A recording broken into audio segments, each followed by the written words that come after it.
తాను జైల్లో నుంచి ప్రాణాలతో బయటికి రావటం అనేది ఒక అద్భుతంలాగా కనిపిస్తుంది. సజీవంగా బయటికి రావటం చాలా అసాధారణం అని చెప్పి ఢిల్లీ యూనివర్సిటీ మాజీ ప్రొఫెసర్ జిఎన్ సాయిబాబా మీడియాతో అన్నారు.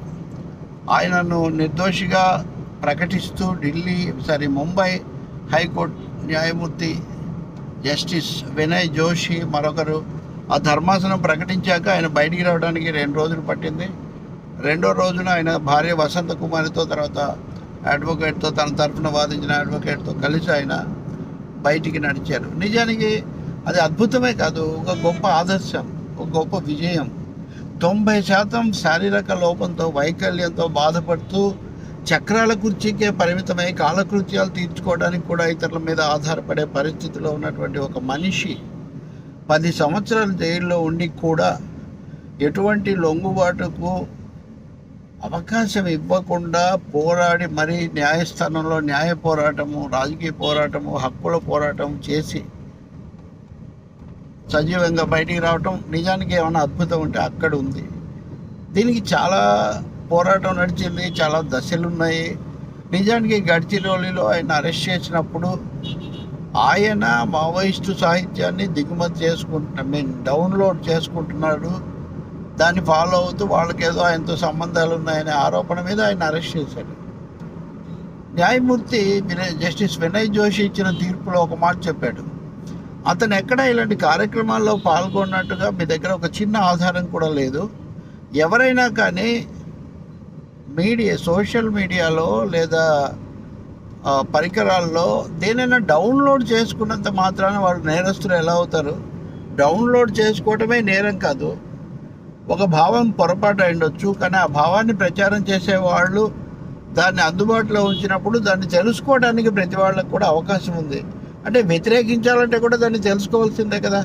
కాబట్టి కేవలం అవి ఫాలో అయ్యాడు లేదా వాటిని తీసుకున్నాడు కాబట్టి అటువంటి పుస్తకాలు దొరికాయి, ఆ సైట్స్ చూశాడు, అందుకని నేను నేరస్తుడు అంటే ఎలా కుదురుతుంది అని జస్టిస్ వినయ్ జోషి చెప్పారు. ఇది చాలా కీలకమైన తీర్పు. ఎందుకంటే చాలా సందర్భాల్లో నిర్దోషులను లేకపోతే సంబంధం లేని వాళ్ళను ఆధారం దొరికింది, లేదా ఆయన ఈ వాహనంలో ప్రయాణించాడు, లేదా ఆ ఇంట్లో నివాసం ఉన్నాడు, ఇట్లాంటివి చెప్తూ ఉంటారు. ఆ ఇంట్లో నివాసం ఉన్నంత మాత్రాన ఇంటి యజమానికి ఎలా సంబంధం ఉంటుంది?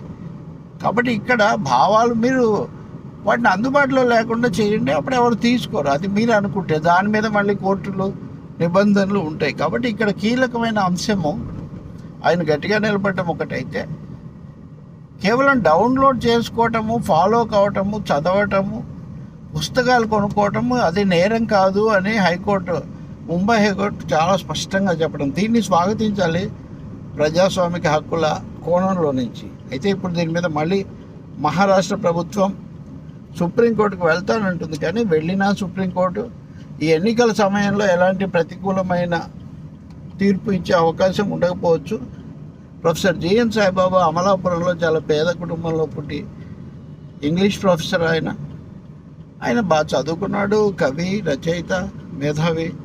ఆయన భావాలతో ఎవరన్నా వ్యతిరేకించవచ్చు, లేదా మావోయిజంతో కూడా తప్పకుండా వ్యతిరేకించవచ్చు, కానీ వాటిని ఫాలో అవటమే పొరపాటు అంటే ఎట్లా అనే ప్రశ్న హైకోర్టు వేసింది. చాలా బాధాకరమైన గడ్చిరోలిలో 2012లో ఈ కేసు అయితే 2014లో ఆయన అరెస్ట్ చేసి తీసుకుపోయారు.